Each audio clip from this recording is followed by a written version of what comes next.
નમસ્કાર વિદ્યાર્થી મિત્રો, હું કેતન અગ્રાવત. વાણિજ્ય વ્યવસ્થાની અંદર આપણે છેલ્લે ચેપ્ટર નંબર 3નો અભ્યાસ કર્યો, આયોજન. હવે આજે આપણે શીખવા જઈ રહ્યા છીએ આપણું ચોથું ચેપ્ટર, વ્યવસ્થા તંત્ર. તો વ્યવસ્થા તંત્રનો ખ્યાલ પહેલાં આપણે જોઈએ. સમગ્ર સંચાલન પ્રક્રિયાને અસરકારક બનાવવા માટે કાર્યક્ષમ વ્યવસ્થા તંત્ર હોવું આવશ્યક છે. એટલે કે સંચાલનની જે આખી પ્રોસેસ છે, આપણે અગાઉના ચેપ્ટરોમાં જોઈ ગયા કે સંચાલકોએ 5 પ્રકારના મહત્ત્વના કાર્ય કરવાના છે. એમાંનું એક છે આ વ્યવસ્થા તંત્ર.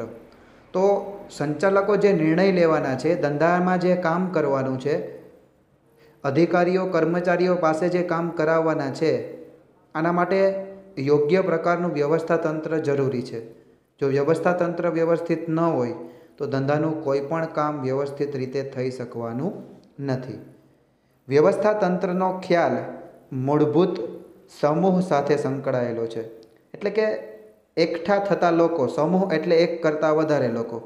તો જ્યાં એક કરતાં વધારે લોકો ભેગા થતા હોય ત્યાં વ્યવસ્થા તંત્ર અસ્તિત્વમાં આવશે, અથવા તો ત્યાં વ્યવસ્થા તંત્રની જરૂર પડશે. તમે એકલા જ તમારા ધંધાની અંદર બધા કામો કરો છો તો તમારે વ્યવસ્થા તંત્રની જરૂર પડવાની નથી. પણ તમારે ત્યાં એક કરતાં વધારે કર્મચારીઓ, અધિકારીઓ જો એકઠા થતા હોય તો તમારે કર્મચારીને સાચવવા માટે અને તમારા કામ વ્યવસ્થિત કરવા માટે વ્યવસ્થા તંત્રની રચના કરવી પડે. જ્યાં એક કરતાં વધારે વ્યક્તિઓ સામૂહિક રીતે કાર્ય કરે છે, એટલે કે એક કરતાં વધારે વ્યક્તિ ભેગા થઈ અને સમૂહમાં એક સાથે કામ કરે છે, ત્યારે કાર્ય અને અસરકારક રીતે પાર પાડવા માટે, એટલે કે કામ વ્યવસ્થિત રીતે થાય એના માટે જે માળખું આપણે બનાવીએ એને વ્યવસ્થા તંત્ર કહેવાય. એને પ્રબંધ તરીકે પણ ઓળખવામાં આવે. વ્યવસ્થા તંત્રનું બીજું નામ આવું ક્યાંક તમને MCQમાં પૂછાય તો તમારે પ્રબંધ એ ઓપ્શન યાદ રાખવાનો છે. પછી અહીંયા એક ઉદાહરણ આપેલું છે આપણને કે માનવીનું શરીર વ્યવસ્થા તંત્રનું એક ઉત્તમ ઉદાહરણ છે. તમે જોઈ શકો માનવના શરીરની અંદર ઘણા બધા અલગ અલગ અંગો આવેલા છે. દરેક અંગો દ્વારા અલગ અલગ કામ થાય છે. જેમ કે હાથ છે, પગ છે, આંખ છે, નાક છે, કાન છે, આ બધાના કાર્યો અલગ અલગ છે, છતાં બધા એકબીજા સાથે સંકળાયેલા છે. આંખો જોઈ, પગ ચાલે છે. તો આપણે રસ્તામાં જતા હોઈએ અને ખાડો હોય તો પહેલાં આંખ જોઈને પગને કહે કે ત્યાંથી આપણે જરાક વ્યવસ્થિત જોઈને ચાલવાનું છે, કારણ કે ત્યાં ખાડો છે. પગને ખબર નથી પડતી કે ખાડો છે, એ કામ આંખ કરે. આંખ જોઈ અને પગને કહે કે અહીંયા ખાડો છે તો આપણને ખબર પડે.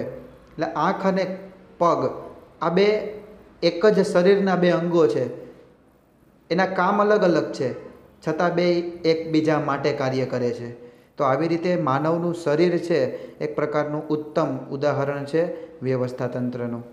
પછી આપણે વાત કરીએ વ્યવસ્થા તંત્રની લાક્ષણિકતાઓ. તો પહેલું આપણને લક્ષણ આપેલું છે, એક્ઝામમાં પણ આ બાબત પૂછાય છે, 3 માર્કમાં યાદ તૈયાર કરી લેવું તમારે કે વ્યવસ્થા તંત્રના લક્ષણો જણાવો. તો પહેલું લક્ષણ છે ધ્યેયલક્ષી પ્રવૃત્તિ. કોઈ ચોક્કસ ધ્યેય હોય તો તમે એના માટે વ્યવસ્થા તંત્રની રચના કરો છો અથવા તો કરાવો છો. એક ચોક્કસ હેતુ પૂરો કરવા માટે કોઈ પણ સંચાલક અથવા તો કોઈ ધંધાર્થી એ વ્યવસ્થા તંત્રની રચના કરે છે. પછી બીજું છે આયોજન પર આધારિત. તમારું જે વ્યવસ્થા તંત્ર છે એ કઈ રીતનું, કયા પ્રકારનું રાખવું, આપણે આગળ આ ચેપ્ટરમાં જેના પ્રકાર શીખવાના છે, તો એનો આધાર તમારા આયોજન ઉપર છે કે તમે કેવા પ્રકારનું આયોજન કરેલું છે એના ઉપર તમારા વ્યવસ્થા તંત્રનો આધાર રહેલો છે. કઈ રીતે તમારે કાર્ય કરવાનું છે, ક્યારે કાર્ય કરવાનું છે, એના ઉપર વ્યવસ્થા તંત્રનો આધાર રહેલો છે. પછી સત્તા અને ફરજોની સોંપણી. વ્યવસ્થા તંત્રની અંદર તમારે એ નક્કી કરવાનું છે કે કયા હોદ્દા ઉપર કે કયા પદ ઉપર કઈ જગ્યાએ કયો વ્યક્તિ આવશે અને કયું કાર્ય કરશે. તો સ્વાભાવિક છે કોઈને આપણે કામ આપીએ તો એના માટે એને પૂરતી આપણે સત્તા આપવી પડે. મતલબ કે કામ એ પોતાની રીતે યોગ્ય નિર્ણય લઈને કરી શકે આવી એને સ્વતંત્રતા આપણે આપવી પડે અને સત્તા કહેવાય. અને ફરજ એટલે કે એ કામ માટેની એની જવાબદારી, એને ફરજ કહીએ આપણે. આપણે એની પાસેથી જે ફીડબેક જવાબ માગવાના છે એને ફરજ કહી શકીએ. તો કોઈ પણ વ્યક્તિને આપણે વ્યવસ્થા તંત્રમાં મૂકીએ એની પહેલાં સત્તા અને ફરજ નક્કી થઈ ગયેલા હોવા જોઈએ, કે એ વ્યક્તિ નહીં તો એની જગ્યાએ બીજો વ્યક્તિ આવશે તો એની પણ સત્તા કે ફરજ છે એ જ રહેવાની છે.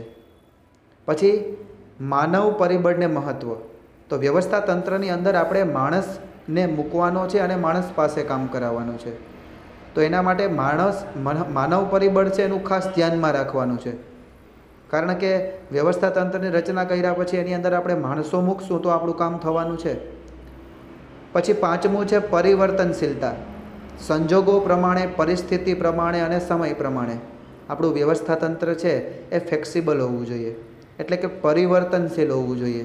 જરૂર પડે ત્યારે એમાં થોડા ઘણા માઇનોર એવા પરિવર્તન થઈ શકવા જોઈએ. પછી છઠ્ઠું છે આંતર સંબંધોની સ્થાપના. વ્યવસ્થા તંત્રના અલગ અલગ વિભાગો, અલગ અલગ કર્મચારીઓ વચ્ચે આંતર સંબંધો હોવા જોઈએ. મેં તમને હમણાં ઉદાહરણ તરીકે સમજાયું કે પગ અને આંખ, શરીરના કોઈ પણ અંગ છે આ એકબીજા સાથે અને એકબીજા માટે કામ કરે છે. તો આને આંતર સંબંધ કહેવાય. એક કર્મચારીને કામ છે તો બીજો કર્મચારી એના માટે કામ કરતો હોય જેથી કરીને ઓલો સરળતાથી કામ કરી શકે, તો આને એક પ્રકારનો આંતર સંબંધ કહેવાય. આવા આપણા ઘરમાં પણ ખાસ જોવા મળે છે આંતર સંબંધો. આપણે સવારે ઉઠીને સ્કૂલે પહોંચવું હોય તો એના માટે આપણા ઘરના સભ્યો ઘણા બધા કોમ્પ્રોમાઇઝ કરે છે ત્યારે આપણે સમયસર સ્કૂલે પહોંચી શકીએ છીએ. તો આ બધા છે આંતર સંબંધો છે. એક કામ વ્યવસ્થિત થાય એના માટે એકમમાં રહેલા કે ધંધામાં રહેલા બધા વ્યક્તિઓ જો સપોર્ટ કરતા હોય તો એના આંતર સંબંધો સારા છે એવું કહી શકીએ આપણે. પછી સાતમું છે દેખરેખ અને અંકુશ. વ્યવસ્થા તંત્રની રચના કર્યા પછી એના ઉપર યોગ્ય દેખરેખ એટલે કે એનું સુપરવિઝન થવું જોઈએ અને એના ઉપર યોગ્ય અંકુશ રહેવો જોઈએ. એટલે કે કીધેલું કે ચીંધેલું કામ વ્યવસ્થિત થાય છે કે નહીં એના માટે એના ઉપર યોગ્ય અંકુશ જોઈએ. પછી આઠમું છે સામૂહિક પ્રવૃત્તિ. આપણે શરૂઆતમાં જ જોયું કે જ્યાં એક વ્યક્તિ હોય ત્યાં આપણે વ્યવસ્થા તંત્રની રચના નથી કરવી પડતી, પણ જ્યાં એક કરતાં વધારે લોકો ભેગા થતા હોય ત્યાં વ્યવસ્થા તંત્ર જોઈએ. તો વ્યવસ્થા તંત્ર છે એક પ્રકારની સામૂહિક પ્રવૃત્તિ છે. જ્યાં સમૂહમાં લોકો એકઠા થતા હોય ત્યાં વ્યવસ્થા તંત્ર જરૂરી છે. પછી છે નિયંત્રિત વહીવટી માળખું. એક પ્રકારનું નિયંત્રણ આવી જાય છે કોઈ પણ કર્મચારી ઉપર અને વહીવટી એટલે કે કામ કરવા માટેનું એક પ્રકારનું માળખું છે. પછી આગળ વાત કરીએ આપણે વ્યવસ્થા તંત્રની પ્રક્રિયાના તબક્કા. એટલે કે જો કોઈને આપણે વ્યવસ્થા તંત્રની રચના કે સ્થાપના કરવી હોય તો એના માટે કઈ કઈ પ્રક્રિયા આગળ વધારવી પડે એના માટેના તબક્કાની વાત કરીએ તો પહેલું આપણને આપેલું છે વ્યવસ્થા તંત્રની રચના એક વૈજ્ઞાનિક પ્રક્રિયા છે. એટલે નીતિ નિયમો સાથેની પ્રક્રિયા. આપણે પહેલા ચેપ્ટરમાં શીખ્યું હતું કે વિજ્ઞાનના પણ કંઈક નિયમો છે, એવી રીતે સંચાલનના પણ પોતાના કંઈક નિયમો છે. એવી રીતે સંચાલન એક વિજ્ઞાન પણ છે. તો વૈજ્ઞાનિક પ્રક્રિયા એટલે કે નીતિ નિયમ સાથેની કોઈ પ્રક્રિયા એ વ્યવસ્થા તંત્ર છે. વ્યવસ્થા તંત્રની આપણે જ્યારે રચના કરીએ ત્યારે એને લગતા જે નીતિ નિયમો છે આપણે એને ફોલો કરવા પડે. અયોગ્ય રીતે વ્યવસ્થા તંત્ર લાંબો સમય સુધી ટકી શકતું નથી અને ધીમે ધીમે એકમનો પણ નાશ કરે છે. અસ્તવ્યસ્ત કામ હોય, કર્મચારીઓ આવે ત્યારે આવે, જાય ત્યારે જતા રહે, આવી રીતનું વ્યવસ્થા તંત્ર કામ કરવું હોય તો કરે, બાકી બેઠા રહે, માલિક પોતે વ્યવસ્થિત ધ્યાન ન આપે, તો આ રીતનું જે વ્યવસ્થા તંત્ર છે લાંબે ગાળે નુકસાનકારક છે અને ધીમે ધીમે આપણા ધંધાનો પણ નાશ કરે છે. વ્યવસ્થા તંત્રની રચના દ્વારા કાર્ય કારણનો સંબંધ સ્થાપિત થાય છે. એટલે કે વ્યવસ્થા તંત્રની રચના છે એ પ્રકારની હોવી જોઈએ કે જેના હિસાબે કંઈક કામ થાય. વ્યવસ્થા તંત્ર એના માટેનું કારણ બનવાનું છે. કેમ કે વ્યવસ્થા તંત્ર છે કામ કરવા માટે સ્થાપેલું છે. તો એ કામ કોના હિસાબે થવાનું છે તો કે આપણા વ્યવસ્થા તંત્રના હિસાબે થવાનું છે. એટલે વ્યવસ્થા તંત્ર છે એ કારણ છે અને એના હિસાબે કોઈ કાર્ય થવાનું છે. આથી તેની રચના યોગ્ય ઢબે એટલે કે વ્યવસ્થિત રીતે થવી જોઈએ. તો વ્યવસ્થા તંત્રની પ્રક્રિયાના તબક્કા વિશે આપણે અભ્યાસ કરીએ તો પહેલું છે હેતુઓની સ્પષ્ટતા. આપણે જે કામ કરવાનું છે, જેના માટે આપણે વ્યવસ્થા તંત્ર બનાવેલું છે, આ હેતુઓ આપણા સ્પષ્ટ હોવા જોઈએ. કે કેના માટે, કયા કામ કરવા માટે આપણે વ્યવસ્થા તંત્રની રચના કરી છે અથવા તો કરવાની છે. પછી બીજું છે કાર્યોની યાદી. આપણી પાસે એક પછી એક કયું કામ કરવાનું છે આની સંપૂર્ણ યાદી વ્યવસ્થિત રીતે હોય તો આપણે અસરકારક વ્યવસ્થા તંત્રની રચના કરી શકીએ. અમુક કામ પછી જ થતા હોય છે. જેમ કે કારખાનાની અંદર આપણે કાચો માલ મગાવીએ પછી જ ઉત્પાદન થાય અને પછી જ વેચાણ થાય. તો આવા કાર્યની જે યાદી છે એ તૈયાર કરી લેવી જોઈએ જેથી કરીને વ્યવસ્થા તંત્રની રચના વ્યવસ્થિત રીતે થાય. ત્રીજું છે કાર્યનું વિભાગીકરણ. આપણે જે કામ કરવાનું છે એનું વિભાગીકરણ પણ આપણે વ્યવસ્થિત રીતે કરવું જોઈએ. ક્યારેક કામ વધી જતું હોય તો અલગ અલગ વિભાગો વચ્ચે આપણે કામ વેચવાનું હોય, અથવા તો ક્યારેક વિભાગોમાં એક પછી એક કામ મોકલવાથી જ એ કામ પૂરું થવાનું હોય. જેમ કે આપણે અમુક ઉત્પાદન કાર્ય કરતા હોય તો પહેલાં કાચો માલ આપણે એકઠો કરીએ અને અમુક પ્રકારની પ્રોસેસ કરીએ, પછી એ બીજા વિભાગમાં મોકલીએ, ત્યાં પ્રોસેસ થતી હોય, એ પછી એક અન્ય વિભાગ હોય તો એની અંદર ફિનિશિંગ આપવાનું કામ થતું હોય. તો આવી રીતે કામના પણ વિભાગીકરણ આપણે વ્યવસ્થા તંત્રની અંદર જરૂરી બનતું હોય. ચોથું છે વિભાગીય હોદ્દા અને લાયકાત નક્કી કરવી. કે વિભાગની અંદર જે કર્મચારીઓને આપણે મૂકવા પડશે એના હોદ્દા શું રહેશે, એની લાયકાત એટલે કે એની કોઈ શૈક્ષણિક લાયકાત હોય કે આપણે અનુભવ માગવાનો હોય તો એ બધું નક્કી કરી લેવાનું છે કે આ હોદ્દા ઉપર જે વ્યક્તિ આવશે એને માટે આપણે એટલી લાયકાત માગશું. પછી છે સત્તા અને ફરજની સોંપણી. આપણે કોઈને જ્યારે કામ સોંપીએ ત્યારે એને અનુરૂપ એને સત્તા પણ આપણે સોંપવી જોઈએ અને યોગ્ય રીતે એની ફરજ એટલે કે એની જવાબદારી પણ આપણે નક્કી કરવી જોઈએ કે તારે આ કામ તારી રીતે નિર્ણય લઈને કરવાનો છે અને તારી આટલી જવાબદારી છે. એને સત્તા કહેવાય અને ફરજ કહેવાય. પછી છે આંતર સંબંધોની સ્થાપના. તો વિભાગો વચ્ચે અને કર્મચારી વચ્ચે યોગ્ય આંતર સંબંધ હોવું જોઈએ. મેં તમને અગાઉ પણ ઉદાહરણ તરીકે સમજાવ્યું કે આંખ અને પગ આ બે વ્યવસ્થા તંત્ર એટલે કે શરીરના જ એક અંગો છે બે, પણ છતાં બંને એકબીજા માટે કાર્ય કરે છે. આ બંને વચ્ચે સંકલન છે, એકબીજા માટે કાર્ય કરી શકે છે. તો એવી રીતે ધંધાના કર્મચારીઓ વચ્ચે પણ આંતર સંબંધો, માલિકો અને કર્મચારીઓ વચ્ચે પણ આંતર સંબંધો વ્યવસ્થિત રીતે હોય તો આપણા ધંધાના બધા કામ વ્યવસ્થિત થવાના છે. એટલે આંતર સંબંધોની વ્યવસ્થિત સ્થાપના થવી જોઈએ. છેલ્લું છે કે વ્યવસ્થા તંત્રનો નકશો તૈયાર કરવો. એટલે કે એક કાગળની અંદર એની બ્લુ પ્રિન્ટ તૈયાર કરવી કે આ પ્રકારની આપણે વ્યવસ્થા તંત્ર રાખ્યું છે. આજે ચેપ્ટરની અંદર આપણે વ્યવસ્થા તંત્રના જે નકશા છે એનો પણ આપણે અભ્યાસ કરવાનો છે. તો આ હતા વ્યવસ્થા તંત્રની પ્રક્રિયાના તબક્કા. હવે આપણે ચર્ચા કરીએ વ્યવસ્થા તંત્રના પ્રકારો. અસરકારક સંચાલન માટે આદર્શ વ્યવસ્થા તંત્ર પર ભાર મૂકવામાં આવે છે. એટલે કે જો વ્યવસ્થિત આપણે સંચાલન કરવું હોય તો જેટલું આપણું વ્યવસ્થા તંત્ર સારું એટલું આપણું અસરકારક રીતે સંચાલન થઈ શકશે. ધંધાકીય એકમના સ્વરૂપ, કદ અને જવાબદારીઓના વિભાગીકરણને આધારે એટલે કે આપણો ધંધો કેવડો છે, નાનો છે, મોટો છે, કેટલા લોકો આપણે ત્યાં એકઠા થાય છે, કેટલું કામ આપણે કર્મચારીઓ પાસે કરાવીએ છીએ અને જવાબદારી કહેવાય. આપણે પોતે જ મોટા ભાગનું કામ કરી લેતા હોઈએ તો પછી આપણે વધારે પડતા વિભાગો કે વધારે પડતા હોદ્દા રાખવાની જરૂર ન પડે. પણ આપણું એવું તંત્ર છે કે આપણે બધું કામ કર્મચારી પાસે જ કરાવીએ. આપણે ખાલી ઓફિસમાં જઈને કે ધંધા ઉપર જઈને બેસી જઈએ, આપણે કંઈ કામ નથી કરતા, ત્યારે આપણે જવાબદારી પણ બીજાને વધારે આપવી પડે અને વિભાગો પણ વધારે કરવા પડે. તો આ પ્રકારનું બધી જે એકમ છે, કદ છે, સ્વરૂપ છે, જવાબદારી છે, વિભાગો છે, આ બધું નક્કી કરી અને પછી આપણે વ્યવસ્થા તંત્રનો કોઈ એક પ્રકાર નક્કી કરવો પડે. આ ચેપ્ટરની અંદર આપણે 5 પ્રકારના વ્યવસ્થા તંત્ર છે એ શીખવાના છે. એમાં પહેલું છે રૈખિક વ્યવસ્થા તંત્ર, બીજું છે કાર્ય અનુસાર એટલે કાર્યાનુસાર વ્યવસ્થા તંત્ર, પછી ત્રીજું છે વૈધિક વ્યવસ્થા તંત્ર અને ચોથું છે અવૈધિક વ્યવસ્થા તંત્ર અને આપણે 5મો પ્રકાર શીખશું શ્રેણિક વ્યવસ્થા તંત્ર. તમને પરીક્ષાની અંદર વ્યવસ્થા તંત્રના પ્રકારો પૂછે તો તમારે આ બધાના નામ લખવાના થાય. રૈખિક વ્યવસ્થા તંત્ર, કાર્ય અનુસાર, વૈધિક, અવૈધિક અને શ્રેણિક. આ 5 પ્રકારના વ્યવસ્થા તંત્રનો અભ્યાસ આપણે આ ચેપ્ટરની અંદર કરવાનો છે. તો એમાં આપણે પહેલું આપણું જે વ્યવસ્થા તંત્ર છે એની વાત કરીએ, રૈખિક વ્યવસ્થા તંત્ર. રેખામાં એક સીધી લીટીની અંદર જો વ્યવસ્થા તંત્ર ગોઠવાયેલું હોય તો એને રૈખિક વ્યવસ્થા તંત્ર કહેવાય. MCQ એક વાક્યનામાં તમને પૂછાય છે અને દરેક વ્યવસ્થા તંત્ર વિશે તમને ટૂંક નોંધ પણ 3 માર્કમાં પરીક્ષામાં પૂછાય છે. તો ખાસ એ પ્રકારની બાબતોને તૈયાર કરી લેવી. અહીંયા મેં તમને થોડાક ટૂંકા મુદ્દા અને યાદ રાખવાના જે મુદ્દા છે MCQ અને એક વાક્યનામાં પૂછાઈ શકે એવા મુદ્દા મેં તમને તારવી અને લખેલા છે. તો વ્યવસ્થા તંત્ર છે એનો પ્રાચીન અને સરળ પ્રકાર છે.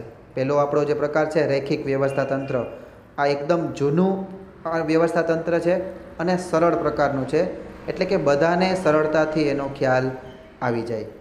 બીજું કે રૈખિક વ્યવસ્થા તંત્ર છે એનો ઉપયોગ જૂના જમાનાની અંદર લશ્કરમાં થતો હતો. આર્મીમાં આનો ઉપયોગ વધારે થાય છે, હજી પણ થોડો ઘણો અંશે થાય છે. તો એનું નામ રૈખિક વ્યવસ્થા તંત્રનું બીજું નામ લશ્કરી વ્યવસ્થા તંત્ર પણ છે. આ પણ તમને એક વાક્યમાં પૂછાય તો તમારે ધ્યાન રાખવાનું છે. પછી સત્તાનું કેન્દ્રીકરણ ઉચ્ચ સપાટીએ, એટલે કે બધી જ સત્તા આપણને ઉચ્ચ સપાટીએ કેન્દ્રિત થયેલી દેખાય. બધા જ નિર્ણયો ઉચ્ચ સપાટી કરશે અને કામ મધ્ય અને નિમ્ન સપાટી કરશે. રૈખિક વ્યવસ્થા તંત્રની અંદર સત્તા છે એ બધી ઉચ્ચ સપાટી પાસે હોય છે, એટલે એને સત્તાનું કેન્દ્રીકરણ ઉચ્ચ સપાટીએ છે એવું કહેવાય. પછી સત્તા અને જવાબદારીની વહેંચણી ઉચ્ચ સપાટીથી તળ સપાટી તરફ થાય. આપણે અગાઉ જોઈ ગયા કે 3 પ્રકારની સપાટીઓ છે.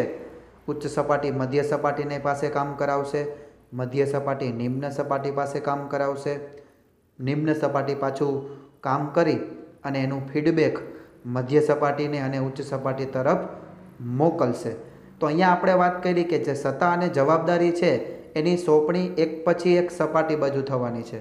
ઉચ્ચ સપાટી કોને સત્તા આપશે અને જવાબદારી આપશે? મધ્ય સપાટીને. મધ્ય સપાટી કોને સત્તા અને જવાબદારી આપશે? તળ સપાટીને. તો આવી રીતે ક્રમિક એક પછી એક સીધી રેખાની અંદર વ્યવસ્થા તંત્રની રચના થવાની છે. દરેક કર્મચારી તેના ઉપરી અધિકારીને જવાબદાર હોય છે. આપણે અગાઉ જ વાત કરી કે સીધી લીટીમાં રૈખિક રીતે જોડાયેલા છે બધા એકબીજા સાથે, એટલે દરેક કર્મચારીને પોતાના ઉપરી અધિકારી એનું ધ્યાન રાખવાનું હોય છે. એ જે કામ આપે એ કરવાનું અને એને પ્રત્યે જ આપણી જવાબદારી રહી. તો આ થઈ રૈખિક વ્યવસ્થા તંત્રની વાત.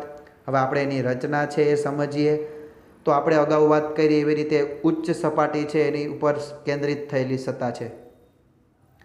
સંચાલક મંડળ છે એ પોતાને અંડરમાં એક જનરલ મેનેજરની નિમણૂક કરશે કે જેણે આખું પેઢીનું વ્યવસ્થા તંત્ર છે એ સંભાળવાનું છે. પછી જનરલ મેનેજર શું કરશે કે પોતાના અંડરમાં 3 અલગ અલગ વિભાગોની સ્થાપના કરશે. ઉત્પાદન વિભાગ અલગ, વહીવટી વિભાગ અલગ અને વેચાણ વિભાગ અલગ. ઉત્પાદન વિભાગમાં ઉત્પાદન થાય, વહીવટ વિભાગમાં વહીવટના કામ થાય, એટલે કે પૈસાની લેતી દેતી, નિમણૂકની લેતી દેતી, ક્યાંને કઈ જગ્યાએ નિમણૂક કરવાની છે, ડિસિઝન નિર્ણયો બધા વહીવટી વિભાગમાં કામ થાય. અને પછી બનેલી વસ્તુને વેચવા માટે વેચાણ વિભાગની પણ સ્થાપના કરેલી છે. હવે જનરલ મેનેજર 3 વિભાગની સ્થાપના કરી અને પછી શું કરશે કે 3 વિભાગોની અંદર એ 2 અધિકારીઓની નિમણૂક કરે છે. ઉત્પાદન કરવા માટે પહેલાં તો ખરીદી કરવાની જરૂર પડે, તો એ ખરીદ અધિકારીની નિમણૂક કરશે અને એક ઉત્પાદન અધિકારીની નિમણૂક કરશે. તો ખરીદ અધિકારી છે ખરીદીને લગતું કામ કરે અને ઉત્પાદન અધિકારી છે એ ઉત્પાદનને લગતા કાર્યો કરશે. પછી વહીવટી વિભાગ જે આપણો છે એની અંદર પણ આપણે 2 અધિકારીની નિમણૂક કરવાની છે. એક વહીવટી અધિકારી અને એક હિસાબી અધિકારી. વહીવટી અધિકારી એટલે પૈસાની લેતી દેતી કરવાવાળો અધિકારી, અને હિસાબી અધિકારી એટલે કે હિસાબ કરવાવાળો અધિકારી. હિસાબ કરવાવાળો અધિકારી હિસાબ કરશે તો વહીવટી અધિકારી વહીવટ કરી શકશે. પછી ત્રીજો વિભાગ છે એની અંદર પણ 2 અધિકારીની નિમણૂક કરેલી છે, અને એ છે વેચાણ અધિકારી અને વિજ્ઞાપન અધિકારી. વેચાણ અધિકારી સેલ્સ મેનેજર અથવા તો સેલ્સ માટે જે અધિકારીની આપણે નિમણૂક કરેલી છે એ વેચાણને લગતા નિર્ણયો, કોને માલ ક્યારે કઈ કિંમતે વેચવો, આ નિર્ણય લઈ શકશે. અને વિજ્ઞાપન એટલે કે જાહેરાત અધિકારી, તો આપણને સ્વાભાવિક રીતે ખબર છે કે કોઈ પણ વસ્તુ વેચવા માટે એની યોગ્ય જાહેરાત થવી જરૂરી છે. જો જાહેરાત વ્યવસ્થિત થાય તો વેચાણમાં વધારો શક્ય છે. એટલે વેચાણ વિભાગની અંદર જાહેરાત અધિકારી પણ હોવો જોઈએ. જો જાહેરાત વ્યવસ્થિત થાય તો વેચાણ વ્યવસ્થિત થવાનું છે. હવે આ બધા જે અધિકારીઓ છે એ પોતાના અંડરમાં એક એક ક્લાર્ક એટલે કે કારકુનની વ્યવસ્થા કરશે. ખરીદ અધિકારી પોતાના નીચે હિસાબ કરવા માટે ક્યાંથી કયો માલ કેવી રીતે મગાવ્યો એના હિસાબ માટે એક ક્લાર્ક રાખશે, કારકુન રાખશે. ઉત્પાદન અધિકારી પોતાના નીચે 3 પ્રકારની વ્યવસ્થા કરશે. સુપરવાઇઝર રાખશે અને ફોરમેન અને કામદારો રાખશે. એટલે કે જ્યાં ઉત્પાદન થવાનું છે, જે કામ યંત્ર ઉપર કામ કરવાવાળા છે એ કામદારો છે. એની સાથે જે કામ કરવાવાળા છે ફોરમેન કહેવાય. ને કામદાર અને ફોરમેન ઉપર જે ધ્યાન રાખવાવાળા છે એને સુપરવાઇઝર કહેવાય. તો અહીંયા સુપરવાઇઝર છે ઉત્પાદન અધિકારીને જવાબદાર છે. વહીવટ વિભાગની અંદર બંને અધિકારીઓ પોતપોતાના અંડરમાં એક એક ક્લાર્ક કે કારકુનની જોગવાઈ કે વ્યવસ્થા કરશે. પછી વેચાણ વિભાગની અંદર જે વેચાણ અધિકારી છે એ પોતાના અંડરમાં સેલ્સમેનો રાખશે, કારણ કે એને વેચવા માટે સેલ્સમેનની જરૂર પડવાની છે. વિજ્ઞાપન અધિકારી છે એ પોતાના વિભાગમાં કર્મચારીઓની નિમણૂક કરશે, કારણ કે પેમ્પલેટ છપાવે કે હોર્ડિંગ લગાડવા જવા હોય તો આના માટે કર્મચારીઓની જરૂર પડવાની છે. કોઈ દિવાલની અંદર વોલ પેઇન્ટિંગ કરીને પોતાનું જાહેરાત કરવી હોય તો આ બધા માટે કામદારોનો કે કર્મચારીઓની જરૂર પડવાની છે. તો અહીંયા તમે જોઈ શકો કે દરેક વિભાગના કારકુન છે એ પોતાના વિભાગના અધિકારીને જવાબદાર છે અને દરેક વિભાગના અધિકારી પોતાના વિભાગ પૂરતા જવાબદારી અને સત્તાનું વહન કરશે. અને બધા વિભાગોના અધિકારી પોતપોતાના વિભાગનું જે કામ છે એ પતાવી અને જનરલ મેનેજરને જવાબ આપશે. અને જનરલ મેનેજર પોતાનો જે 3 વિભાગનો અહેવાલ છે એ ભેગો કરી અને સંચાલક મંડળને સોંપશે. તો આ રીતે બધા એકબીજા સાથે રૈખિક રીતે જોડાયેલા છે, એક પછી એક જોડાયેલા છે, તો એને રૈખિક વ્યવસ્થા તંત્ર કહેવાય. આની અંદર તમે એક વસ્તુ જોઈ શકશો કે એક પણ વિભાગનો અધિકારી બીજા વિભાગમાં કામ કરવા માટે જતો નથી. દરેકને પોતાના વિભાગનું જ કામ કરવાનું આવે છે. તો આ પ્રકારનું જે વ્યવસ્થા તંત્ર છે એને રૈખિક વ્યવસ્થા તંત્ર કહેવાય. હવે આપણે આગળ વાત કરીએ બીજા આપણો જે પ્રકાર છે કાર્ય અનુસાર વ્યવસ્થા તંત્રની. તો જે વ્યવસ્થા તંત્રમાં વિશિષ્ટ જ્ઞાન ધરાવતી નિષ્ણાંત વ્યક્તિને જે તે એકમના ચોક્કસ કાર્યોની જવાબદારી સોંપવામાં આવે એને કાર્ય અનુસાર વ્યવસ્થા તંત્ર કહેવાય. અહીંયા 2 બાબત ખાસ તમારે નોંધ કરવા જેવી. એક તો વિશિષ્ટ જ્ઞાન ધરાવતી વ્યક્તિ, એટલે કે જે વ્યક્તિ પોતાના કામ સિવાય બીજા કામમાં પણ નિપુણ હોય અને વિશિષ્ટ જ્ઞાન ધરાવતી વ્યક્તિ કહેવાય. અને નિષ્ણાંતો એટલે કે એકસાથે ઘણા બધા કામ કરવાવાળા અથવા તો પોતાનું જ કામ વ્યવસ્થિત રીતે કરવાવાળા વ્યક્તિની જરૂર આ વ્યવસ્થા તંત્રમાં પડે. અહીંયા નામ જ આપણને આપેલું છે એવું જ એનું કામ છે, કાર્ય અનુસાર. એટલે કાર્ય અનુસાર અહીંયા આપણે કામને મહત્ત્વ દેવાનું છે, વિભાગને મહત્ત્વ દેવાનું નથી, કર્મચારીને પણ મહત્ત્વ નથી દેવાનું. કામ જે કરી શકે એને કામ આપવાનું છે. એ પ્રકારનું વ્યવસ્થા તંત્ર છે. એને લગતા થોડાક મુદ્દાઓની તપાસ કરીએ. શ્રમ વિભાજન અને વિશિષ્ટીકરણને એટલે કે આપણા કામનું પણ આપણે વિભાજન, એક જ કામ આપણે અલગ અલગ પાર્ટની અંદર અલગ અલગ કર્મચારીઓને પણ આપી શકીએ. પછી વિશિષ્ટીકરણ એટલે આપણો કોઈ એવો કર્મચારી છે કે એને આપણે આપેલું કામ તો આવડે જ છે, એ સિવાય એને બીજું પણ કામ આવડે છે, તો આ વ્યવસ્થા તંત્રની અંદર એ બીજું કામ પણ કરી શકશે. એટલે એને વિશિષ્ટીકરણ કહેવાય. સત્તા અને જવાબદારીની સોંપણી કાર્ય અનુસાર કરવામાં આવે છે. એટલે કે જેને જે કામ સોંપેલું છે એના માટે બધા જે કામને લગતી બધી સત્તા છે એ વ્યક્તિને જ આપણે દેશું. આગલા વ્યવસ્થા તંત્રમાં આપણે સત્તા અને જવાબદારીની સોંપણી વિભાગ પ્રમાણે કરતા હતા, અહીંયા આપણે કામ પ્રમાણે કરશું. દરેક કાર્ય માટે અલગ અલગ નિષ્ણાંતોની નિમણૂક કરવામાં આવે છે. એટલે કે આપણી ભાષામાં એક્સપર્ટને નિમણૂક કરાય છે. દરેક કામ કરવા માટે એક્સપર્ટ લોકોની નિમણૂક કરવામાં આવે.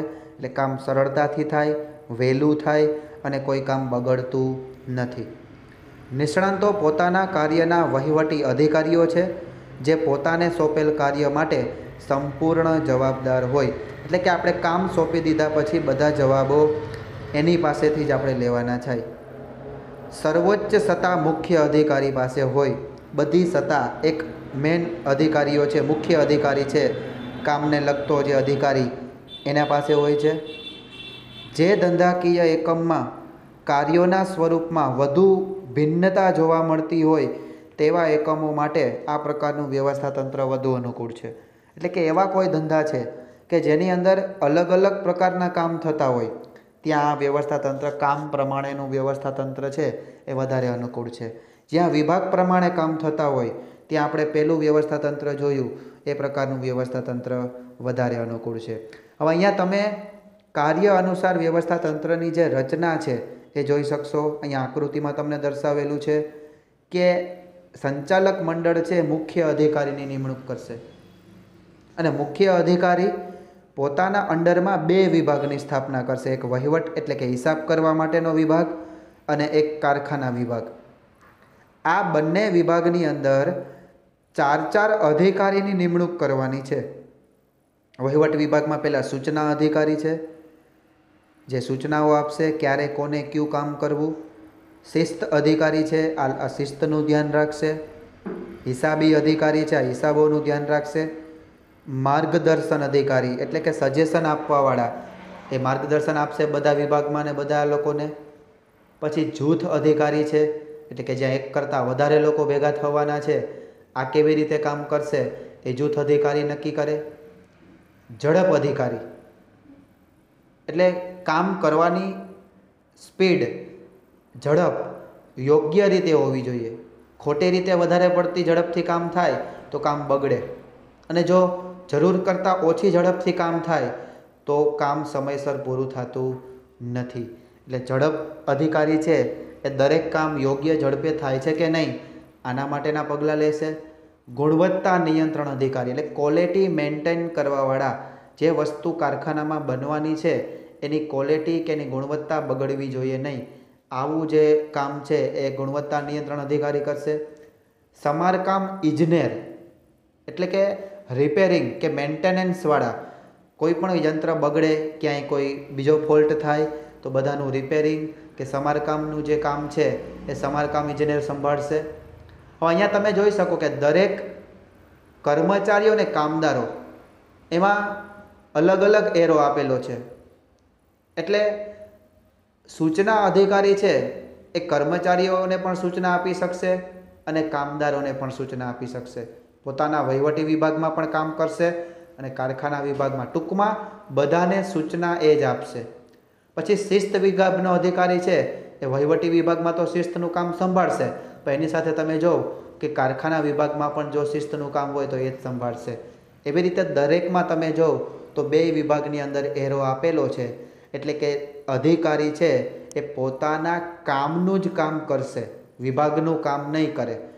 હિસાબી અધિકારી છે એ વહીવટી વિભાગનો તો હિસાબ કરશે, પણ એની સાથે કારખાના વિભાગનો પણ હિસાબ એને કરે. ટૂંકમાં હિસાબને લગતું કામ બધું એને કરવાનું છે. એવું નથી કે હું મારા વહીવટી વિભાગનું જ કામ કરું, હું કારખાના વિભાગનું કામ ન કરું. તો અહીંયા તમે દરેક અધિકારી, કર્મચારીઓ અને કામદારો દરેક માટે કામ કરતા જોઈ શકો. તો આ પ્રકારનું જે વ્યવસ્થાતંત્ર છે એને કાર્ય અનુસાર વ્યવસ્થાતંત્ર કહેવાય, અને દરેક કામ માટે પણ એને વ્યવસ્થાતંત્ર રાખવું જોઈએ. આ પ્રકારનું વ્યવસ્થાતંત્ર હોય તો એને કાર્ય અનુસાર કહેવાય, એમાં કામને મહત્ત્વ દેવાનું છે. આગલું જે વ્યવસ્થાતંત્ર આપણે અભ્યાસ કર્યો એની અંદર આપણે વિભાગોને મહત્ત્વ આપવાનું થાય છે. તો આપણે અહીંયા 2 પ્રકારના વ્યવસ્થાતંત્રની આજે માહિતી મેળવી. હવે પછીનું જે વ્યવસ્થાતંત્રના આગળના 3 પ્રકાર છે એની ચર્ચા આપણે હવે પછીના વિડીયોમાં કરશું. તો નેક્સ્ટ આપણે હવે મળશું આગળના વિડીયોમાં. ત્યાં સુધી આવજો.